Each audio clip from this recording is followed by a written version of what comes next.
everybody. Happy June. Although, Hui is maybe that's a word of the older generation, maybe more than we realize. Dang it, Dalton.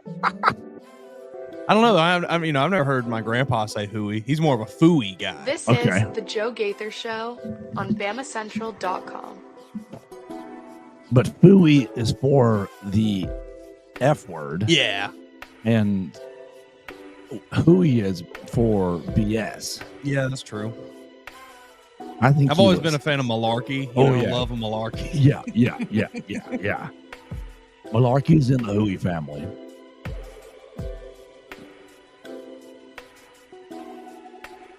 Oh, let's see if that heat will hit my vocal cord. Did you hear it go out just then? Sounds better already. You got to get that heat. Oh, good morning. God, that's awful. Will you say good morning for us? Good morning, everybody. Welcome into the Joe Gaither Show. Joe is unfortunately dealing with some hoarse voice issues this morning once again, but he's getting his coffee in him. He's getting it back together. But we are here live in the Derek Daniels studio, as always. 205-758-3391. Ready to get into some fun topics today. I think we're gonna touch a little bit on the Vanderbilt Commodores with our continuing our Know Your Enemy series. A lot to get into with Vanderbilt. I actually think they that schedule's tough, but the Commodores are going to be a pretty solid team this year. I believe they maybe take a step forward from what they did last year. Back-to-back bowl games. Could happen. Absolutely. All right. Good morning. Sounding better. Yeah, okay. I don't know what happened to me over the weekend. I know that I went to New Era Wrestling and went crazy, but on Sunday I was fine, and on Monday I was fine. Like I said at the end of the show yesterday, maybe it was yelling at Gunther's win on Monday Night Raw, but Tuesday was okay, and all right, whatever. Welcome in. It's the Joe Gaither Show. I guess I can sit right here in this not so pressing the voice forward here. It is the Joe Gaither Show on BamaCentral, BamaCentral.com. We are live in the Derek Daniels State Farm Studios. We'll be joined by 24/7 Sports' Joey Dwyer to talk about the Vanderbilt Commodores. But we have a couple topics to touch on and get into before we talk to Joey about the Vanderbilt Commodores, about the Fighting Diego Pavias. We appreciate everybody who's joining us on the voicemail line at 205-462-7340. Leave us a voicemail if you want to talk anything sports related or non-sports related. I'm wide open to your takes on anything. You can leave us a comment at Joe Gaither 6, at MAWoods _, and of course at BamaCentral if you want to participate in the show. What are we going to start with? We're going to talk about today is the start of the last day. It's the last event. It's the final event of the academic athletic calendar year. The NCAA championship outdoor meet will be starting today at about roughly 11 or so at Hayward Stadium out in Eugene, Oregon. So we're going to just touch on who's participating for Alabama, where you can see the coverage, and if you want to celebrate the end of the academic athletic season, this will put us into really the ultimate doldrums. I know Alabama baseball kind of crashed and burned hard two weeks ago, and you can watch the College Baseball World Series. Mason, why don't you look up the schedule while I pontificate, because I have no idea when and what the schedule is. I know there was 3 SEC teams: Arkansas, LSU. Was that it? Arkansas and LSU were just the 2. Yes, just the 2 SEC teams there. So 8 teams will be left right there. But the academic athletic calendar year is coming to a close, and today will be your final day. Will be the start of 4 days.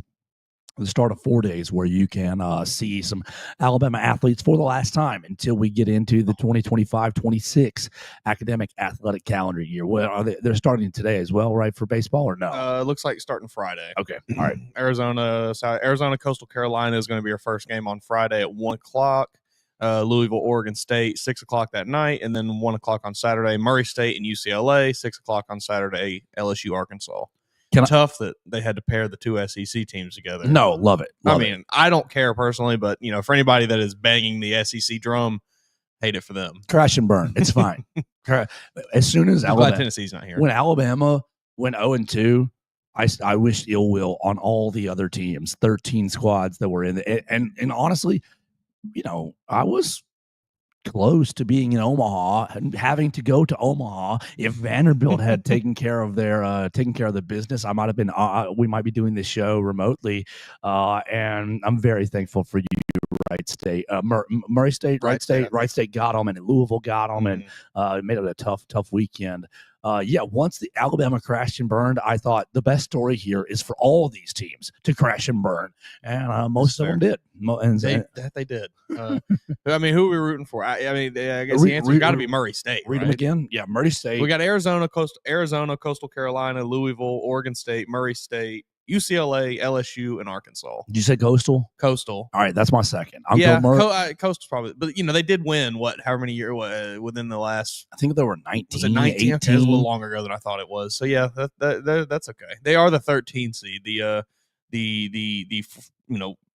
Arizona, Louisville, and Murray State looks like they're the lower. They won in teams. 16. We're old, bro. They won in 2016. Wow. Yep, they beat Arizona in 2016. Yeah, I remember that being like a crazy thing. I remember watching that. My grandpa's a big college baseball fan. I was watching it with him, and he was losing his mind that Coastal Carolina was winning. Well, hell yeah. So we'll go Murray State, go Coastal. The smaller, the better. The more underdog, the better. That's who I'm pulling for. I would like to see Coastal up there. The teal. It's one of the most underused colors in all of sports. Nobody used teal. We don't use teal enough. It looks great. It's great. Absolutely. So that'll be starting Friday, but we're going to talk just briefly about the NCAA track and field championships. And then we're going to tell you why we're going to fulfill the social media tease from late last night. I put out, if you follow me at Joe Gaither 6 or the Joe Gaither Show on BamaCentral on the Facebook side of things, I got a little show page right there. You can follow either one of those. I'd really appreciate that. Where I said, I think Greg Byrne might listen to our podcast. And I actually have a decent reason for that. Maybe it's not a decent reason, and you can comment on the show at Joe Gaither 6 or leave me a voicemail at 205-462-7340. So I will answer that tease, and then we will get Joey Dwyer in there. But first, we will start the NCAA outdoor track and field meet today in Eugene, Oregon, Hayward Stadium. Do they just always get to host it? Yeah. Yeah, that makes perfect sense. Is there anywhere else in the country that has even a remotely comparable venue? Not that can host that large of people, that many the spectators as well. Not off the top of my head. Maybe there is. Because as someone who I know nothing about that, nothing about track and field really, hardly at all. But I know about Oregon's track and field stadium. I know about that place. And I think that maybe says a lot that someone like myself who does not know anything about the sport happens to know about that field. Slamstocks.com rates the top 10 college track and field athletic facilities. You've got number 9, Andre Reed Stadium, Kutztown University. You've got Sam Bailey Track and Field Stadium, University of Alabama, number 9, right there. Okay. So we have had we'll have a meet basically every year there, but you can't host that many people there. I will say, I've driven past that place, I don't know how many times. Seen it in person a bunch, I have seen photos of the Oregon facility night and day. And if that's the jump from, what was it, 8? That was 9. 9 to 1. I think that Oregon may just, maybe really far and above everyone else. Cromwell and Catherine B. Locker Stadium at University of South Carolina is 8. Rock Chalk Track and Field Complex, University of Kansas is 7. Obviously, you got the Kansas Comet, who made made some waves there as well. Clyde Hart Track and Field Stadium at Baylor. James G. Presley Stadium at Florida, number 5. Mike A. Meyer Stadium, University of Texas. You got to put that A in there. Christy Matthews Memorial Stadium, Bucknell at 3. Franklin Field, University of Penn at 2. And, of course, Hayward Field, University of Oregon at number 1. This stadium, total capacity at Hayward Field, 25,000. No disrespect to University of Alabama's facility, but I would guess that capacity is probably 1,500. Yeah, 2,000, 3,000 max. Today is the start. The field events start at 3:30, and the track starts at 6 o'clock. You can start seeing the stuff on ESPN. Really, if you're just watching ESPN and you only have basic ESPN, turn it on at 6, and you will see kind of very master style esque cut to cut to cut, event to event to event. So it's a good way to see it all. But if you're going to be a junkie, you can turn on ESPN Plus at really really 3 o'clock, 2 o'clock. Oh gosh, I think I'm in Eastern time at 2 o'clock, and you can see the decathlon get started. Lots of field events. You got the decathlon, hammer throw. You got pole vault, javelin, long jump, shot put today, all in the men's division. The men's day 1 is today. Women's day 1 is tomorrow, and then they will do day 2 finals on Friday for men and day 2 finals on Saturday for women, and it will be wrapped up at the very end of the night. We will close with the 4x400 relay. If you are on Roll Tide, or if you're on BamaCentral.com, I will list it out. Who is competing for Alabama today? Ezekiel Pittering will compete in the 3,000-mile steeplechase today. Alabama's got Christopher Crawford and Trevor Gunzel competing in the shot put. Samuel Ogazi will be in the 400-meter dash. Victor Kiprop, Dennis Kiprutu, and Dismas Lokira are all in the 10,000 meters. Now, the 10,000 meters is not a semifinal situation. It is a one-off race. So that is what, 3, 6, 9. That's basically 10,000 meters. 1,600 is a mile. So 3,200 is basically 2 miles. 2, 4, 6 is basically 6 and change. It's basically 6 and change for Victor Kiprop looking to take a NCAA championship. That might be more than I moved total today. Yes. It's only about 3 miles for me to get back home from here. Oh, in the car too? Like, I mean, honestly, I probably won't leave home again, going straight home to do some work. That might be more than I travel total today. Wow. Even with your vehicle. Yeah. Victor Kiprop and them boys are going to go 10,000 meters tonight.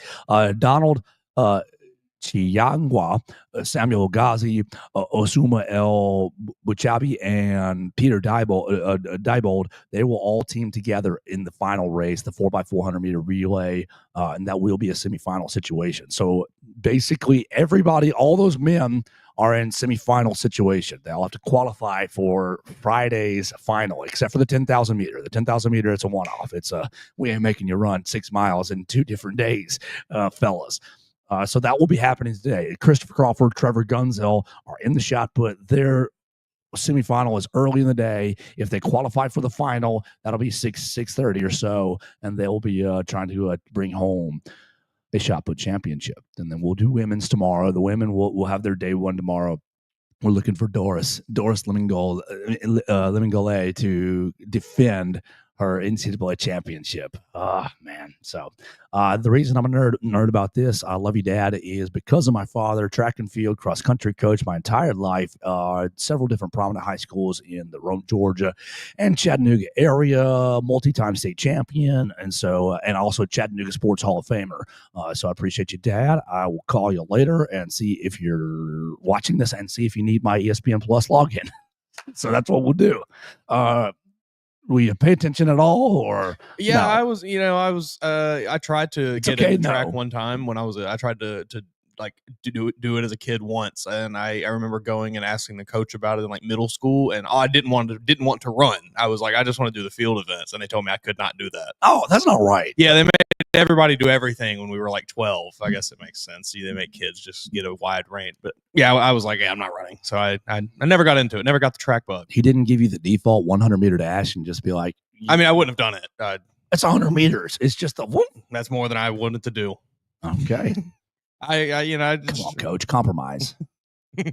Put a shot put in. That's what I wanted. I just wanted to throw the heavy thing. I've seen people do this. I want to throw heavy things, and they told me, no, you're gonna have to run. And it was like, that's a little too much for little Mace. That's bad coaching, to be honest with you. If you'd have been on my father's track team, he'd have looked at you and been like, don't know what your running event's gonna be. Have you heard of the shot put? That's all I wanted to do. That's all I wanted to do. All right, I will compliment my dad in that area. He would have let you run if you wanted to, but it would have been like, I think you're better off over there with the big guys. Yeah, shot put always just seemed fun. It's simply throwing heavy things. It's just that's like as classic as you can get. And so a lot of these guys, two of these guys are going to be competing in the discus. They separate the discus. The discus will be on Friday for the boys. That one is one that is very wild to me. And I'm sure there's a ton of skill in shot put. Don't get me wrong, but it always feels like discus from an outsider's perspective, like myself, is a lot more like finesse oriented and things. And it's really crazy to me. I do love watching the field events. I've never particularly gotten into watching the track events as much. They're great, and it's cool, and I'm very happy for those athletes. Just not my cup of tea, but I do like watching the field events. So last night I was up late watching old Steve Prefontaine stuff. There's not a lot on YouTube about old races, but so just getting in my feels, thinking about that. I'll throw this out to the audience before we move into the next little topic here. Who is the greatest athlete taken too soon? Steve Prefontaine dies at 24 in a car accident before his second Olympics. He goes to the Olympics as a 21-year-old, finishes fourth in the 5,000 meters, leads most of the race until basically gets caught by adults. You don't have to have an answer now, Mason, but think about this over the next day or so. The greatest athlete, the best athlete taken too soon. I got nominations on my tweet I got one that jumps into my head. Go ahead. And I didn't watch this player at all, but I have heard the legend of him, since Lynn Bias. That's the comment I have. Lynn Bias and Ernie Davis are comments. I'm going to have to look up Ernie Davis a little bit, but I accept any comments and any perspectives on older athletes that I may have missed. My other comment on this was athletes that the kids don't know about, and so I think Steve Prefontaine is one of them that you got to throw in there and teach the kids about. Lynn Bias definitely in that track as well. So if you got an older athlete or an athlete that shines so bright but was taken too soon, I would love to hear your perspective on the voicemail line at 205-462-7340 extension 800. All right, I got one more short topic before we turn to Joey Dwyer and get our know your enemy segment started, and that is Greg Byrne. Love you, Greg. Thanks for listening. Thanks for watching. I appreciate you doing that. You can follow Greg Byrne on all the social media machines by just typing his name in there. I have a sneaky suspicion that Greg Byrne listens to the program. Now, a little bit of that is arrogance and is a lot of it of assumption. And so I admit that and apologize for that. It could be a totally incorrect assumption. But why did I make this assumption yesterday? Well, Greg Byrne spent some time with our friends, Mac and Cube, Greg McElroy and Cole Kublik on Jocks 94.5 yesterday. And Greg Byrne, let me just make sure I get it right so I don't misquote him, because that's not really what I want to be doing here. But Mac and Cube, Greg McElroy, they throw out there that the common perception. They throw out their common perception. Hey, Greg, obviously you're business focused. This $20.5 million is going to be having to come from somewhere, cuts and raising money in the athletic department and all kinds of things. I mean, the finances are just out of control and beyond what I want to even consider and tackle. Like, geez, it makes me crazy, right? And so with all these elements that he is dealing with. Oh, so many elements. All the coaches, how much money am I going to get? How much money is my program going to get? Can we raise more NIL for my program? Just ridiculous. Yeah. Is this trip in our budget? Can we schedule that team? Just thinking about looking at a budget for any given program and just simply the amount of various expenses, just little Food. Things here and there too, small, however many $100 here, a few $100 there, $1,000 here, $1,000. Like, it's just, it has to be a nightmare. And I'm sure Greg is not going through every single line item. He's got people in his office that are helping him with that. And here's my dad, Greg. But I mean, at the end of the day, he's got to answer for if anything's bad. He's the head man, of course. And so with all these complications, you get, and I've seen this a lot. Greg Byrne doesn't care about the fan. Greg Byrne doesn't. I have said this multiple times on this show, I believe. Okay. All right. That's fine. He says Greg Byrne doesn't, care about, Jimmy from Gordo, Billy from Coleman, whoever it is. And so they ask him about that. And he says, the fans are critical. I know sometimes people say that the athletic department doesn't care about the fans. That's a bunch of hooey. We may not charge the prices they want us to charge. I understand and appreciate the fact that people are trying to make budgets work and be part of things they're interested in, which we're fortunate to have so many fans at Alabama. We need to make sure we do everything we can to give them a good product on the field and the courts at the same time, to give them outside the stadium from the time they get here to the time they get to their seats. Hopefully it's as efficient a process as possible. He continues a little bit. We're going to try to evolve with what the services that we offer our fans. At the same time, too, we have to make sure that our fans understand why we are changing the way we did. All right, so great, good answer. Of course, I care about the fans. Okay, and he tries to throw out, this and that and various changes. The reason that I think that Greg Byrne might listen and might watch the show is the usage of the word "hooey." Why? Well, when Joe wants to say a cuss word, when Joe wants to say BS, and look, I try as hard as I can not to cuss on this show. That is not something that I'm very good at in my personal life. I will say that and admit that that's a big fault. I am very colorful a lot. But on the show, I want to keep it very clean. In case you're listening in the car with your 12-year-old, in case you are just looking for something a little more, to get away from any mess. So we try to keep it pretty clean, just so the FCC that's not listening to the show, because we're not under FCC regulations, doesn't fine us. Anytime that I want to say BS, then the word is hooey. The word is, that hooey. Get that hooey out of here. And look, Greg Byrne was under FCC regulations and obviously was trying to keep it PC. I don't know anybody else. I'm sorry. This is the arrogance talking. I don't know anyone else that uses the word hooey. I'm sorry. And please, if it's you and you think, oh, Joe, that's a super common word. I use it all the time. I've used it for years. Whatever. I accept your criticism. I accept a correction. I accept re-education on that. But Mason, I don't know anybody that uses that word. Well, I mean, let's look at it this way. I think there's a non-zero chance that Greg Byrne does at least know who you are. Okay. He's seen your face. Fair. A lot of times. That's true. That is true. I would imagine he's somewhat familiar with many of the people that are covering a lot of the sports that are under his wings. We were in the Hattiesburg press box together for a brief time. So it's not crazy to think that he at least is aware of your presence. I agree with that. And I also don't think it's all that crazy to think that maybe Greg Byrne spends sleepless nights scrolling through the internet and looking at what people are saying about his programs and teams, just seeing what the general perception is, because I think he's a person who tries to stay very on top of those kinds of things.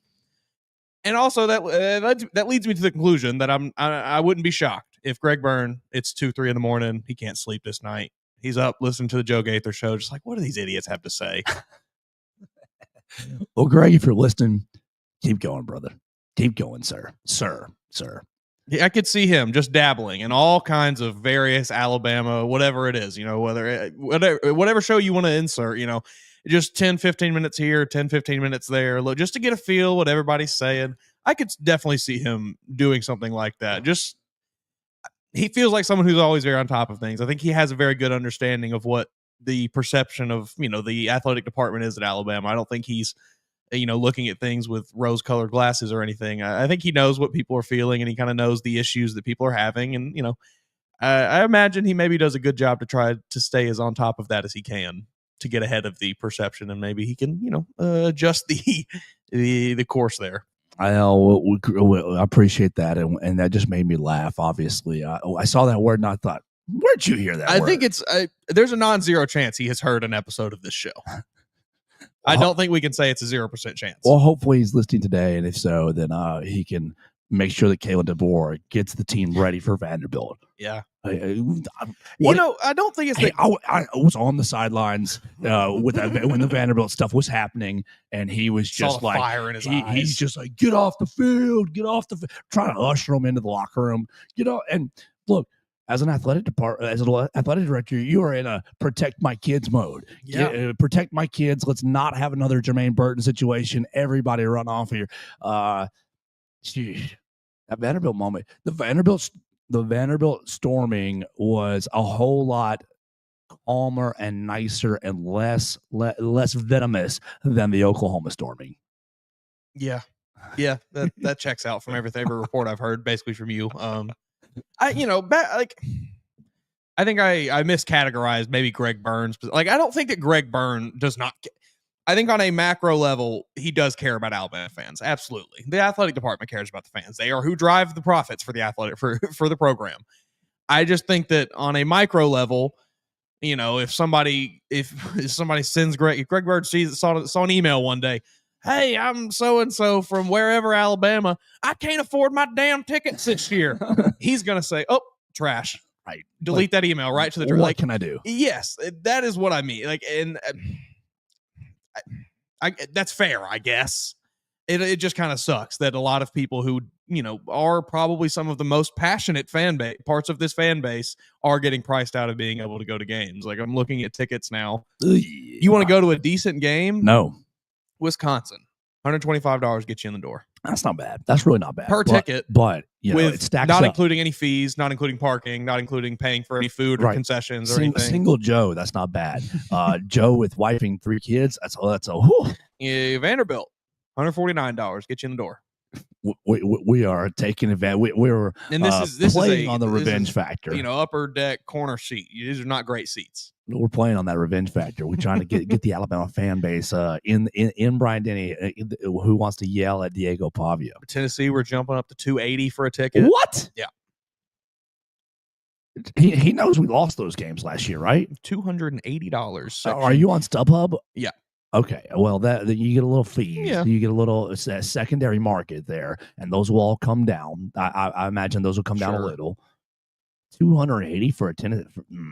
It's gotten a bit ridiculous, these ticket prices. And again, like you said, I understand a lot of it is some fees and things, but thank you, Chris Walsh, letting me sit in the nice seat, because I would not be there without that. Absolutely. Yeah.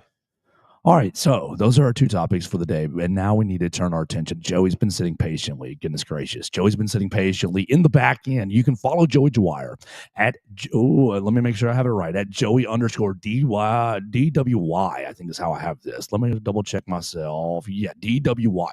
Joey_DWY on the Twitter machine. You're probably already following him if you're looking for anything Vanderbilt related. He has been all over it for 24/7 sports for quite some time, and we want to welcome him into the program and get to know our enemy. Good morning, Joey. How we doing, sir? Good morning. I'm good. My camera is not nearly as good as yours, which I realized as soon as I got put on, so we'll have to fix that at some point. That's okay. We downloaded some apps that made it work, so we're looking at our phone cameras. We're not looking at our computer cameras. I think that it's just kind of, since we do it every day, that's why we did this. I love it. Yeah, that's an area that needs to be addressed and has been needed to be addressed for a long time. I'll let you know what these apps are off air, but they're really simple and really free, and they did make the show 5% better. How's life in Nashville? You guys, oh man, we need to just double check in. Did the baseball stadium burn down? Is everybody okay?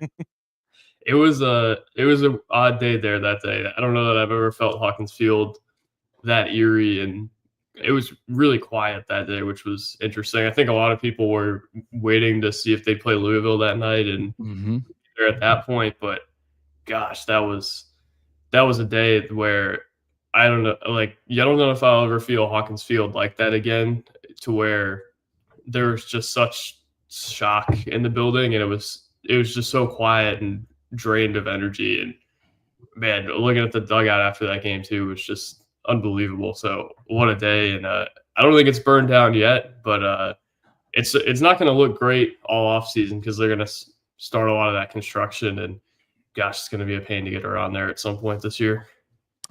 Well, speaking of construction, there is an area of construction that's completed. First Bank Stadium's got the right hand side complete now. So let's go back. Let's go back. What would that have been? 9, 8, 10 months ago, roughly. We're in October. We're in First Bank Stadium, Alabama taking on Vanderbilt. Joey, this is my birthday weekend, and I have planned activities on Friday, and I've planned a really easy day on Saturday, and I've planned, we're going to drive back Saturday night, watch some wrestling when I get back. It's going to be easy. It's going to be great. It's going to be no problem. And then kickoff happens. Vanderbilt wins 40-35. Really death by 1,000 paper cuts. And I'm fearful that Gus Malzahn is watching this game over and over and over again as Alabama prepares for Florida State. But we've already talked about Florida State. We're here for Know Thy Enemy, the Vanderbilt Commodores.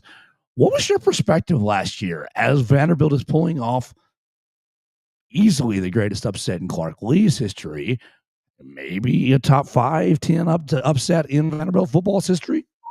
Oh, I mean, it was the biggest win in program history, undoubtedly. And I think the craziest part of that game is it wasn't like a fluky, Diego Pavia throws it 80 yards down the field twice and they get a bunch of fluky tipped up pick sixes, which there was the one where Raymond Fontenette took it back to the house. But also, like, I thought Vanderbilt outplayed Alabama that day.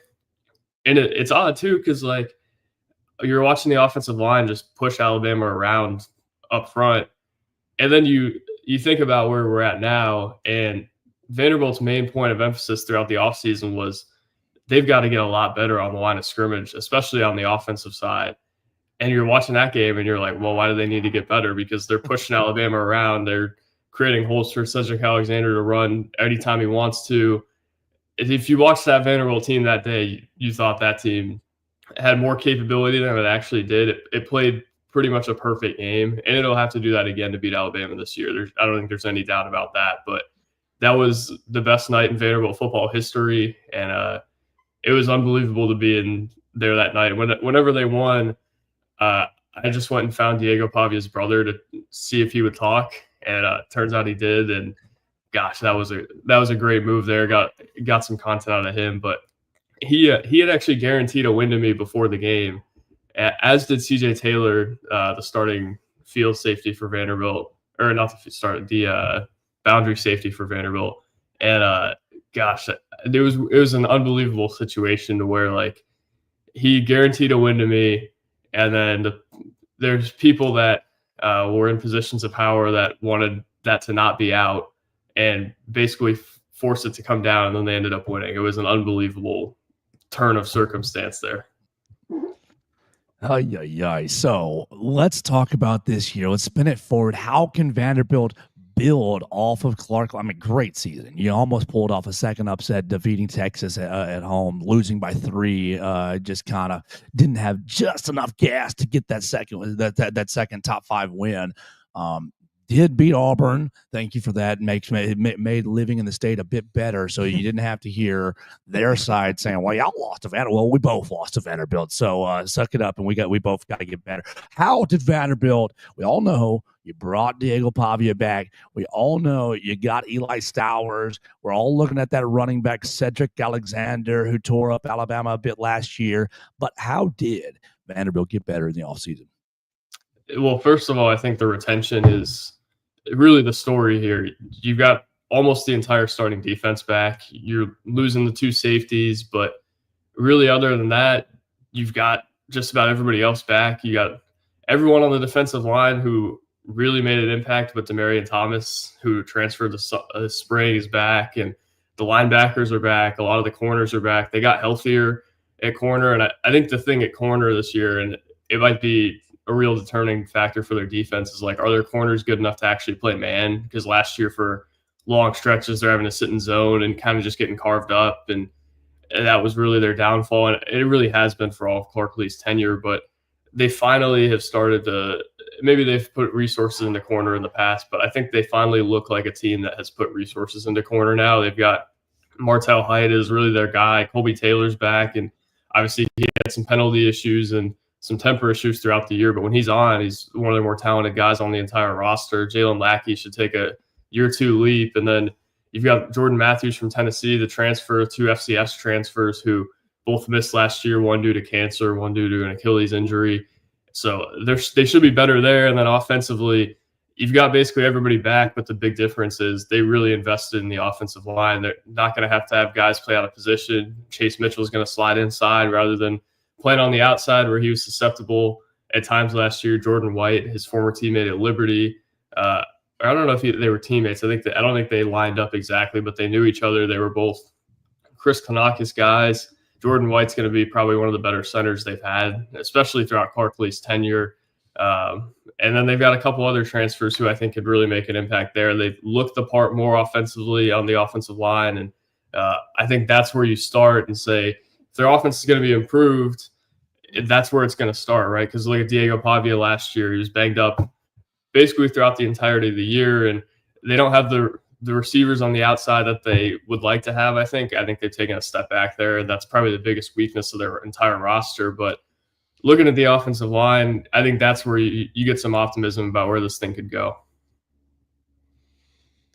I want to ask you about the players Vanderbilt added in the transfer portal. You went out and Vanderbilt made a pretty big splash in the transfer portal. I'm looking at the 247 rankings here. You finished 36th in the nation. You got 20 players. Obviously, get Keanu Coat from Alabama, or Keanu Coot. We're forgetting how to say his name already. Keanu Coot, I think was But really, just asking just about the impact Vanderbilt made in the transfer portal. How a lot of those guys are going to fit in this year. You mentioned all the returning starters. Are a lot of these guys that are coming from the transfer portal really going to be big difference makers this year? Yeah, I would say a few will be. Coot, I think, is interesting because I think they're kind of betting on the upside there, but also they know that they don't necessarily have to have him play. He doesn't have to be a focal point for them. And I think that's the story that will play itself out in fall camp. But I do think that some of these guys will be impact guys, the offensive line especially. A wide receiver, somebody's going to have to be an impact guy if they're going to be any good. In terms of pass catching, like Trent Hudson, he's been a red zone guy for New Mexico State, didn't play at Mississippi State. Time for Trent Hudson to make an impact on an SEC team. Like this is the time he's got to do it. He's back with the New Mexico State offensive staff. He's back with Diego Pavia. Now or never for a guy like that. Chance Fitzgerald sat and waited his turn at Virginia Tech for a couple of years, came back home to Nashville, played for Vanderbilt. Didn't have a great spring. Time for Chance Fitzgerald to have a great fall and crack the lineup, right? Junior Sherrill can't do this thing on his own, and they're going to have some sort of impact with their receivers. And also, I think they're going to have an impact from Kylan Young. Another New Mexico State transfer is going to play running back. Was going to play last year but missed the season, I believe, due to some academic things, and for some reason was ineligible. But he's had a really good spring, and I think is a guy they're betting on a lot of contribution from. So Kylan Young, the receivers have to contribute. They have to give them raised level of play there relative to what they had throughout the spring. And then you look at the offensive line and say they don't have to be drastically improved, but they've got to be worth the investment Vanderbilt made in them throughout the offseason. And then I think they've got to get something from CJ Hurd, a transfer safety from Florida Atlantic. CJ Taylor and DeRicky Wright kind of held down the fort at safety for a couple of years. Hurd, I think, might be their best transfer when it's all said and done, and he's going to play a lot. I think the other safety spot is either going to be Dante Carter or Marlon Sewell, two returners who both are in need of a step up as well. But I guess the long answer to your question, yes, they are going to have some impact guys, but what really is going to determine how far this thing goes is, can Diego Pavia replicate what he did? Can they find a way to scheme Eli Stowers open? Because I think all the attention is going to be on him. He's widely ranked as the best tight end in the country, which I don't think Vanderbilt's had anybody over the last couple of years or the last 10 or 15 years who's been the best at their position in the country in the preseason. So Jay Cutler was. Jay Cutler, yeah. Jay. There you go. But yeah, that's the Joey's battle a Bears here. fan too. Yeah, absolutely. Let's go Bears. Bear down. Nice. See, yeah, that was the reason for the Jay Cutler reference. Absolutely. We're talking to Joey Dwyer. Joey Dwyer, Vanderbilt beat writer for 24/7 Sports. You can read him at 24/7 Sports. Follow him on the Twitter machine at Joey_DWY. Writing all sports for the Vanderbilt Commodores on 24/7 Sports. We appreciate his time, and you hear his expertise. So let's get into something a little more fun with Diego Pavia. Ryan Williams goes out there last week and a half ago, says it's going to be an ant and a sledgehammer situation. We're going to smash them. And Diego Pavia goes on the social media, basically says, okay, we'll see, sort of, more or less. Using a couple, rap lyrics or something like that. But it basically was like, okay, let's do it. Mason and I think, are in agreement that Ryan Williams, don't poke that bear. Don't juice up the hyper competitor. Just what was your perspective on this little? I mean, it's not beef; it's just talking about the next game or the game on the schedule. What was your perspective on the social media interaction, and just after being around Diego Pavia? What kind of guy is he? And, you're talking about, can he replicate his season last year or take a step forward? What's your, take your Big J journalist hat on. What's your opinion of if he can do that? Yeah, first of all, being around Diego Pavia it's like nothing that I've ever experienced before. Here's the story. My coworker, Billy Derrick, and we did a podcast when Diego committed, and Billy said something about how he thought Nate Johnson still had a chance to start. And we're at practice one day, and Diego walks up to us and he goes, "Did y'all really think Nate Johnson would start?" And and I can say that now that Nate Johnson's gone, and Love that. I'm sure this is not going to every Vandy fan, hopefully, but I mean, that's Diego Pavia, right? Diego Pavia summed up in one interaction there. That's it, right? Like in no world did he think he was coming to Vanderbilt, moving up a level to not start. In no world did he think he wasn't going to make an impact. Like, he had all of Nashville's eyes on him before the Virginia Tech game. That his first press conference, he's making guarantees, he's saying all this crazy stuff, and then he backs it up. Like, that's Diego Pavia in a nutshell. He's sitting there before the Alabama game talking about how everyone in the world thinks that Alabama's going to win that game, but he goes, only God knows what's going to happen. And I've been praying, basically, was his point. And I just don't think that that's a bear you want to poke necessarily, but also I don't think Alabama approached that game with the proper intensity and focus last year. And I think there was an interaction with Diego in the handshake lines before the game where Alabama had kind of poked the bear there a little bit and had kind of basically told him, we're not worried about you guys. And I think Diego remembered that and still does. So I think Alabama approaching that game is more of a revenge game and a game that actually matters to them. That matters more than I think people realize here, because Vanderbilt's going to have to be perfect again.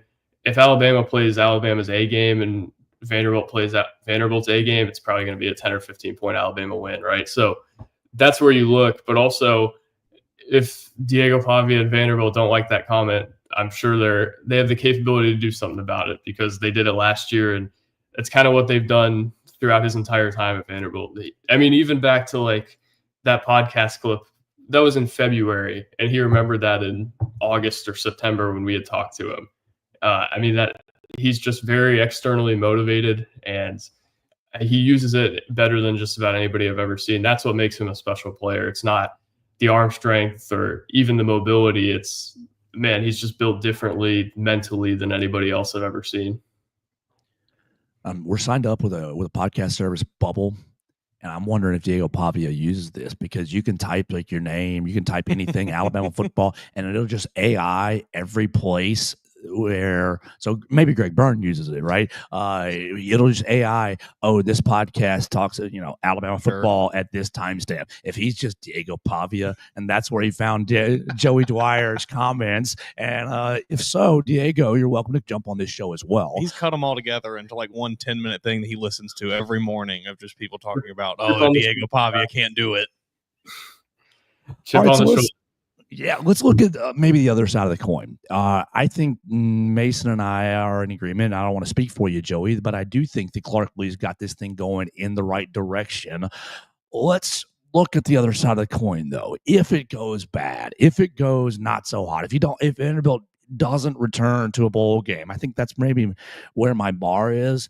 Maybe a little bit better than the Birmingham Bowl is kind of what I'm expecting, but returning to a bowl game. If the season doesn't go the way that the Commodore faithful wants, why? What is the biggest weakness for the Vanderbilt Commodores? I think the simple answer is the schedule. I mean, it's going to be kind of a cop-out answer, but there's two games that I think that you kind of pencil in as losses, and then the rest are 50-50 games, or probably more likely 40-60 games for them. And the thing for Vanderbilt football has always been, like, if you're going to have a bowl eligible season, you've got to pull 2 or 3 upsets. That's always been the case for them. Sure. It may not quite be that this year, but you're going to have to beat a team that people don't expect you to beat if you want to end up there. And I think the simple answer is just like they beat who they're supposed to beat, and they fall a little bit short against teams that they're not supposed to beat. And that's pretty simple, but I think that's kind of where it falls. And also, they played their particular scheme pretty flawlessly throughout the last year. They barely turned it over ever. They dominated the time of possession, and even a lot of their losses, how replicable is that? We'll see. I mean, it's not that they can't do it. It's just that it's so rare that a team plays that fundamentally well within what they want to do and continues to do it week in, week out. So is that repeatable? Is there a little bit of a step back now that people know that that's kind of what they want to do? There's a year full of tape. Also, you look at it, they had a big slide in the second half last year. They won the Georgia Tech game and Birmingham Bowl, but also their offense took a major step back in the last 3 or 4 weeks of the season. They needed that reset to kind of change how their game plan was and things along those lines. But guys, that's where you look and you say you're worried. Like, their offense took a major slide, and it was because teams kind of figured out what they wanted to do. Teams didn't have a book on them because they were so different. Now people have a book on them, and I think that's where you're worried. And you're also worried, like, their defense, I think, is improved. They've got a lot of continuity. They got a lot of returners. You still don't have Jordan Davis on the defensive line, and you still don't have Kool-Aid McKinstry at corner, right? So that's the thing. And are they ever going to be able to play man? Are they ever going to be able to rush the passer consistently? Those are the things that I worry about with them. And that's not to say that they're not going to have a great year, because I think they certainly could. But I do worry at times, like, how much of what they did is repeatable and how much of the book is out on kind of what they want to do. Tim Beck is good at evolving. At some point, though, you're kind of pinned in a corner with the scheme you want to run, and you've got to kind of figure it out from there. All right, we're hanging out with Joey Dwyer of 24/7 Sports and Know Your Enemy, the Vanderbilt Commodores, trying to get to know the Commodores before they come to Tuscaloosa this fall.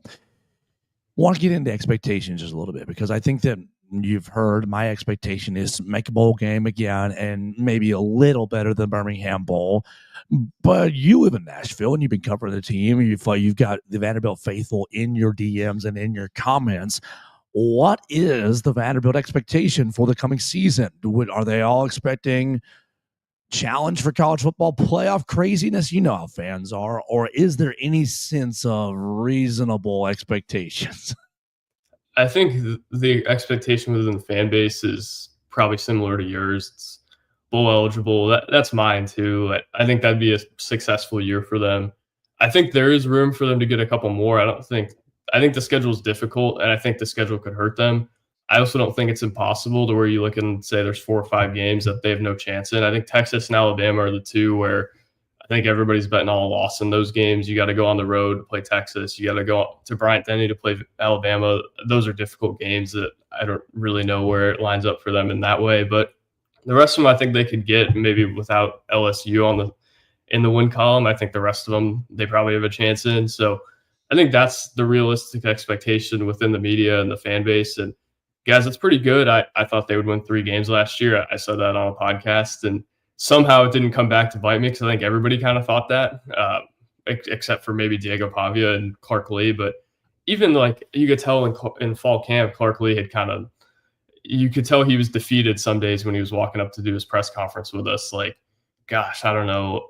It seemed like he was like, I don't know what we have here really. And it was such an odd, I'll get back to expectations in a second. It was such an odd fall camp because it didn't look like they had anything throughout fall camp. You're watching their scrimmages and you're like, wow, they might be 2-10 again. And they lose to Georgia State, and you're like, wow, this thing could go south. And then they figure it out all of a sudden. That's the law. Every time I try to tell my friends that Vanderbilt is not a bad team, they go, really? They lost to Georgia State? And I could not get over that hump in all my discussions, Joey. Yeah, I mean, that was an unbelievable loss. I don't know if you guys have been around Vanderbilt long enough to know the same old Vanderbilt kind of narrative. I mean, that was same old Vanderbilt personified. You go beat Virginia Tech, you kick Alcorn State's butt, and then you go to Georgia State and lose a game that you have no business losing. The stadium's half empty.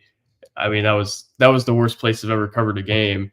and you will see a big bad SEC team walk in there, and they just get pushed around up front. Their corners can't play man against Sunbelt receivers. Like, what do you do in that case when you're trying to evaluate this team? That was the team that, for reference, like, so we don't look stupid, that's the team that was in fall camp that we were watching every day, telling people, oh, they might win 3 games. Like, that's exactly what they were. And then they kind of figured out their identity. They played to it nearly flawlessly, and that's why you trust Clark Lee's vision. I've always thought Clark Lee's really bright, and that leads me to the next piece of the expectation thing. Like, they think they can win the national championship. I talked to Diego Pavia 2 days before fall camp, and he told me on the record, like, we think we can win the national championship. I was so stunned that 2 days later, the first day of spring ball, I asked him, I'm like, do you actually think you can win the national championship? He's like, yeah. It says it on video. And then everyone else comes in and says the same thing. I'm like, wow. So that's their internal belief. Clark Lee had told somebody privately that I know that he thinks the playoff should be the expectation for them. And he hasn't necessarily committed to that on the record, but gosh, they're setting the bar higher than I think anybody externally could at this point, guys. Well, that's exactly where I want to go with this next question about Clark Lee.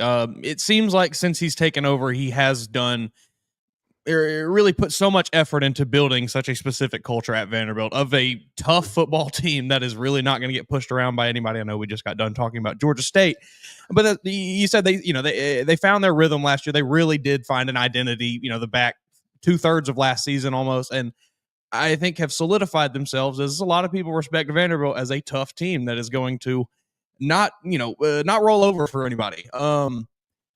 I guess just how important is it that Vanderbilt has, kind of just allowed Clark Lee the last 5 years, I understand, have not been great, to have the time to build this culture, to have the time to build these connections with everyone. And, it seems like at least the juice around Nashville, around this program is growing a bit with every year.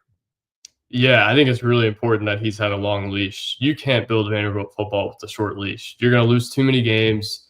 Too many people are going to be upset with you. As an athletic director, you have to make the hire as a Vanderbilt football coach, and you have to just live with it. And that's why hiring Clark Lee was so important.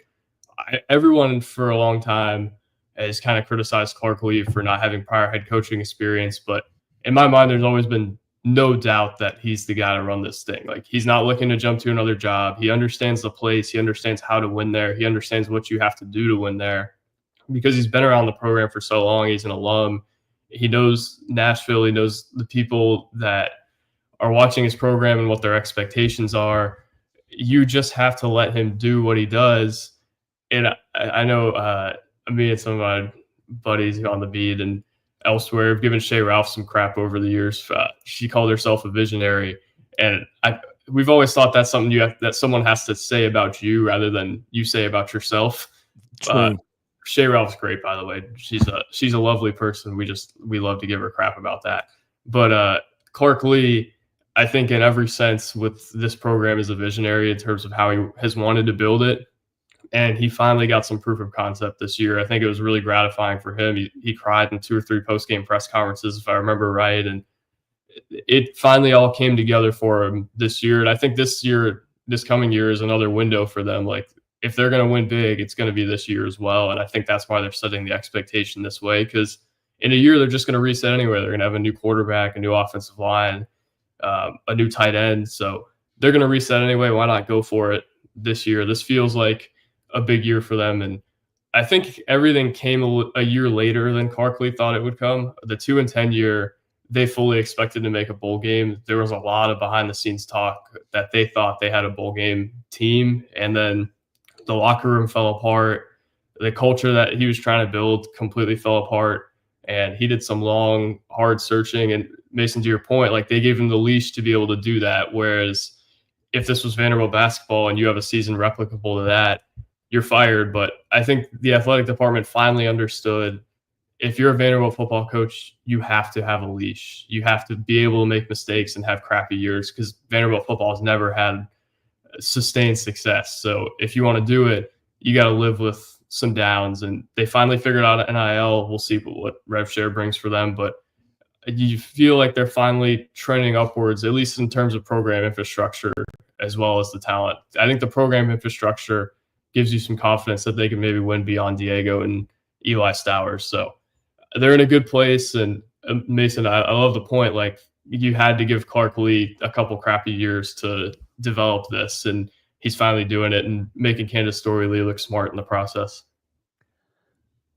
And no matter what happens with Diego Pavia and Eli Stowers, you've got First Bank Stadium completed. Just real quick, because last year when we were up there, you had the right-hand side, the right-hand side end zones under construction, but the left-hand side looked gorgeous, looked incredible. What do you just real quick on the stadium renovations and how excited you are to work in a renovated facility? Yeah, I don't know that it's one of the better venues in the league, but it certainly feels a lot better than my first year on the beat when both end zones were dirt and you could barely park, you could barely get in the stadium. So now I think it's a big testament to Candace Story-Lee as well. Like, when we had initially reported that they were doing Vandy United and kind of working on all those facilities, half the fan base didn't believe us because they thought the level of incompetence within the athletic department was so high that it would just never get done. And it got delayed, it got pushed back, but they did it. And I think that's really what matters here. So credit to Vanderbilt for actually getting it done. More credit to them even for getting the basketball facility done state of the art, one of the best in the league. So again, like most people around that fan base and who had worked in athletic department over the years, they thought the level of incompetence within the athletic department was too high for it to happen. And I don't think that it's a necessarily incompetent department anymore. They figured out NIL, they figured out facilities, and they finally put winning products out on the field and court in a few sports. So guys, I don't think it's as bleak as it was a few years ago for sure. So let's wrap up our Know Your Enemy segment how we usually do it. We'll run through the schedule. We'll predict wins and losses. Joey, you haven't been with us with the other teams. Why would you have been? But this is really quick. This is kind of knee-jerk reactions. We'll go through the schedule. I'll go Joey, Mason, Joe. You're the guest. We'll make you go first. So we're starting Saturday, August 30th. We're taking on Charleston Southern. They're going to win that game. That's a win. No way they're not going to win that game. There we go. Three wins. Then now we're going on the road to Virginia Tech Saturday, September 6th. You get a little revenge for Virginia Tech, Joey?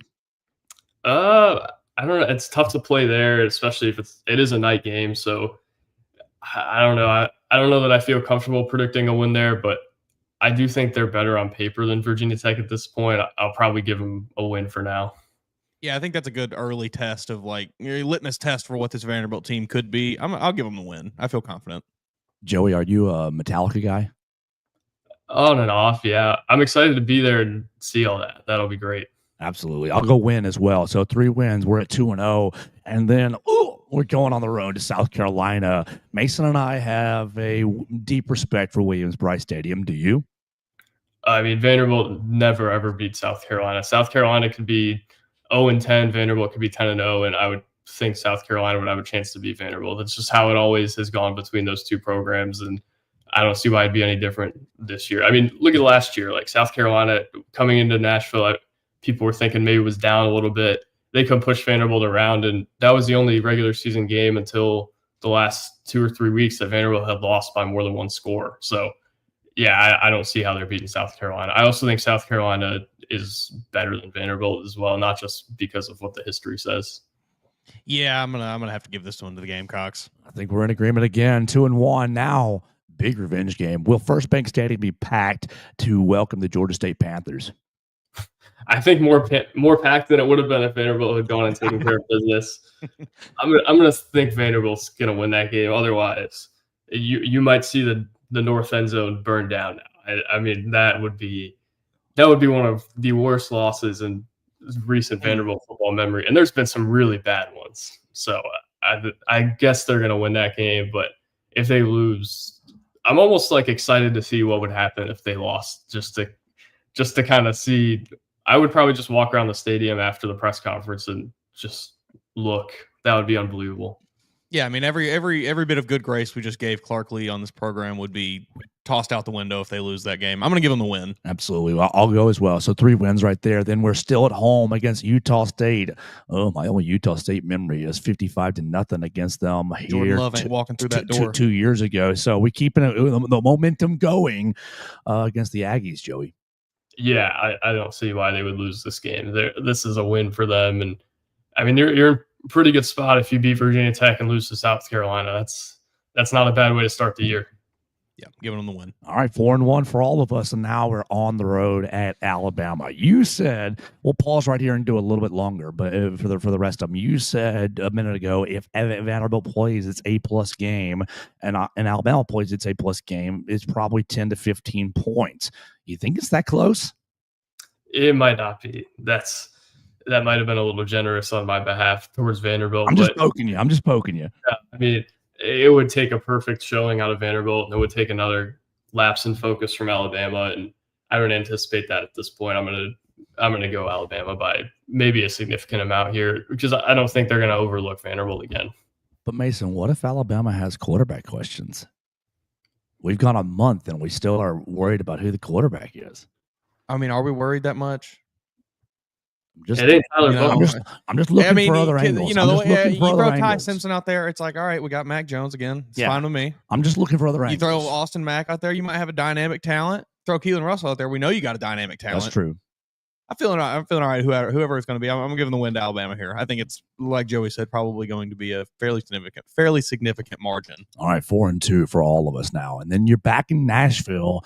Oh my gosh, I would love it if Brian Kelly fell on his face. Is there any way that the Vanderbilt Commodores, can this be their big home upset of the year? It certainly could be. I haven't dove deep enough into LSU's personnel to give you a realistic.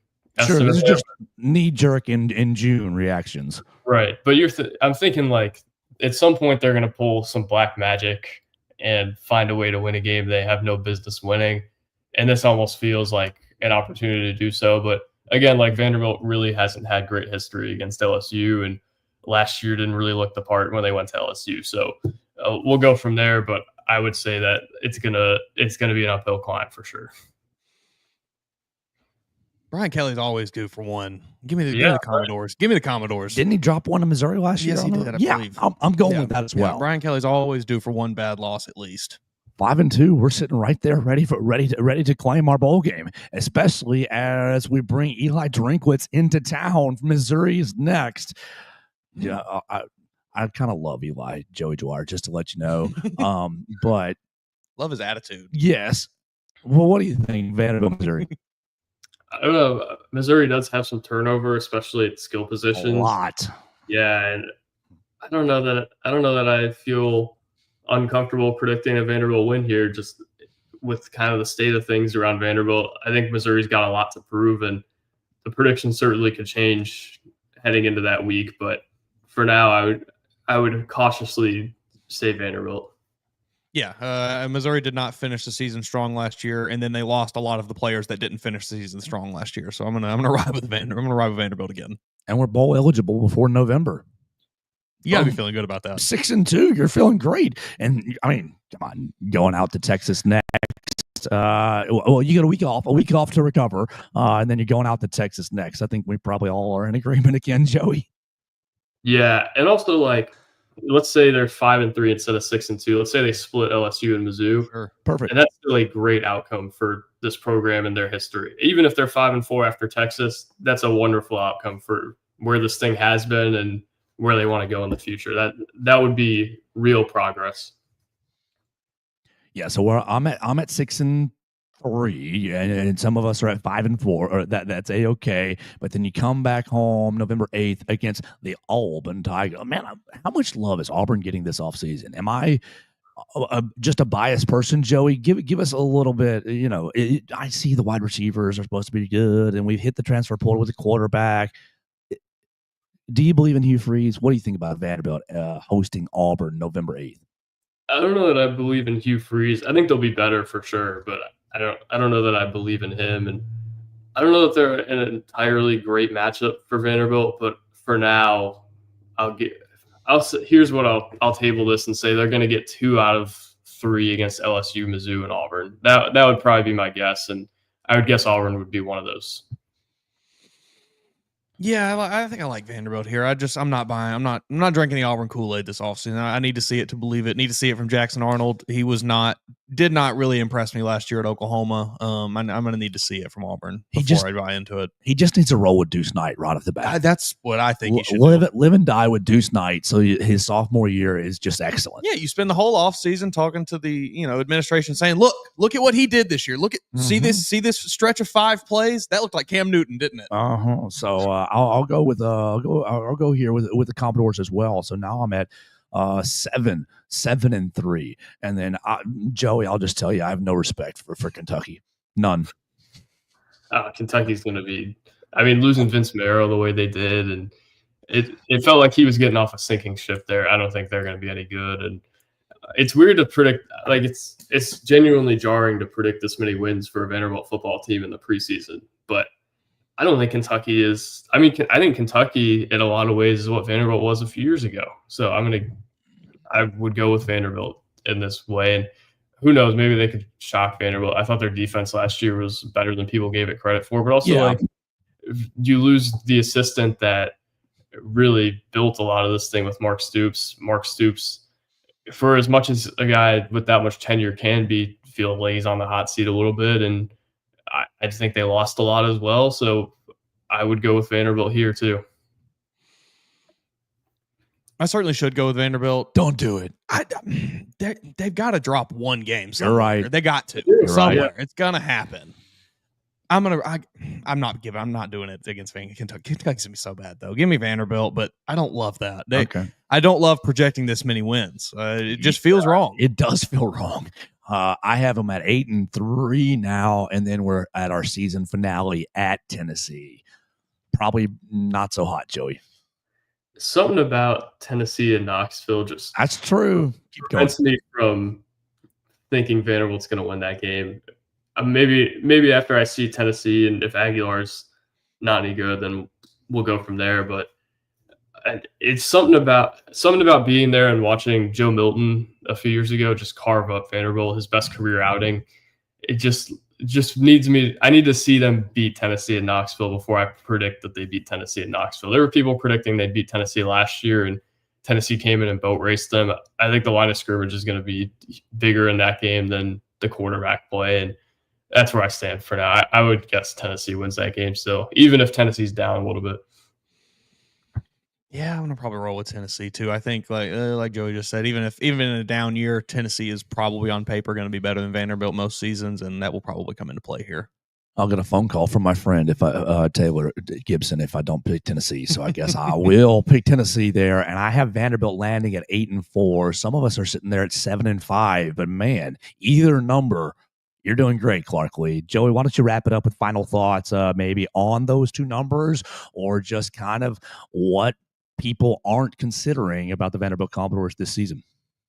Yeah, I would go closer to 7. And if I'm in a 50-50 scale or whatever, I'm going probably 70% odds they're going to finish 7-5 rather than 8-4. I just feel like, kind of like Mason had said, like law of averages indicates to you that they end up with 7 and not 8. And maybe that's me and being around Vanderbilt football and the skepticism around it for so long. This is a different era of Vanderbilt football than this is different than your 14-year-old son's Vanderbilt football. This is different than your 30-year-old dad's Vanderbilt football. I mean, I guess you probably wouldn't even know much about Vanderbilt football. If you had a 30-year-old dad, you'd probably be like 5 years old, but your 50-year-old dad, things along those lines. Vanderbilt is different this year in terms of its edge, in terms of its confidence, its swagger than it has been over the past 40 years, right? But also the schedule is difficult. They're still playing in the SEC, and you can't just talk. You got to go win games. And I'm a little worried about how they hold up towards the end of the year in particular. I think that's been a thing over the last couple of years where Clark Lee's gotten a lot out of them early in the year. That's why you feel comfortable predicting they'll beat Virginia Tech on the road and things along those lines. But every other team in the league probably has more bodies than them, and they've tried to build that up, especially on the line of scrimmage. They've tried to build it up. They've really built some depth on both sides of the ball. it's different though when you've got 5 stars who are backups at other places. And I think that's where some of the skepticism comes in. And it's like Vanderbilt's doing everything it can to maximize this roster. But how much does it wear down towards the end of the year when their scheme kind of gets figured out like it did last year and the bodies kind of wear down a little bit?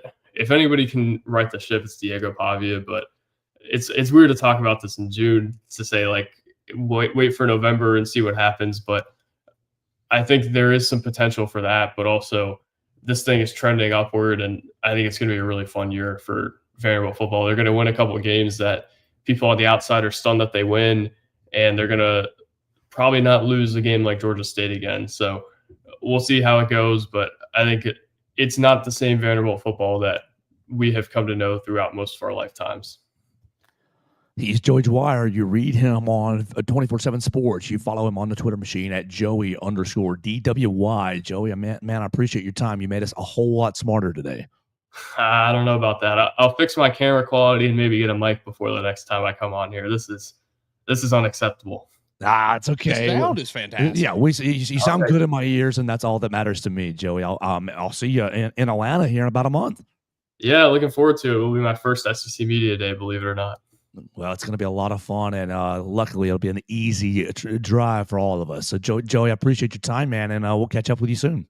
Yeah, thank you guys. You guys do great work. Looking forward to seeing you guys more in the future here. Absolutely. That's Joey Dwyer, and that concludes our Know Your Enemy, the Vanderbilt Commodores segment right here on the Joe Gaither Show. That was our best one yet. Yeah, I think so. You know, as Joey was giving us his final thoughts there, I was connecting some dots in my head, a little Beautiful Minds action. Yeah, here. Ever since Vanderbilt dropped that new logo, the new V logo, that was right before this last season. You can literally, like you'd mentioned, new era of Vanderbilt football. Quite literally, like new logo, new uniforms, and everything. It's just very, very interesting. Not that there's any real correlation there, but look good, feel good, play good. So shoot, look at my sunglasses and hat. Every time I put them on, I'm like, yep, it's ready to go. What do you think about Keontae? Is he going to have, let's see. What's a good number, but not too high? 7.5 sacks, 7.5 sacks over under for Keontae. 12 games. That's a little less than 1 per game. I don't know. Give me the under. Oh, you think he's going up to Vanderbilt to enjoy Broadway a little too much? Maybe Diego can snap him in the line. Track record there with Alabama or players transferring out of Alabama is just not in his favor. And I'm going to ride with the statistics here. I agree with you, unfortunately. That's going to do it for our show today. We're going to try to catch up with Katie Wyndham tomorrow on the program. We will update you on how the boys did in day 1 of the NCAA Outdoor Track and Field Championships. We will let you know who the girls are, the ladies are, who are competing in their day 1 tomorrow on the Thursday edition of the show. We welcome your phone calls, your voicemail at 205-462-7340, extension 800. If you want to leave your Vanderbilt prediction, schedule prediction, if you want to talk about athletes who were taken too soon, that's just a little off the wall thing for me that I thought about, or anything else that's on your mind. We appreciate everybody who joined us today. I apologize. Maybe my voice will be a little stronger tomorrow. We'll see. You can find us at Joe Gaither 6 at MA Woods _ at BamaCentral, and we will chat with you tomorrow on the Joe Gaither Show on BamaCentral.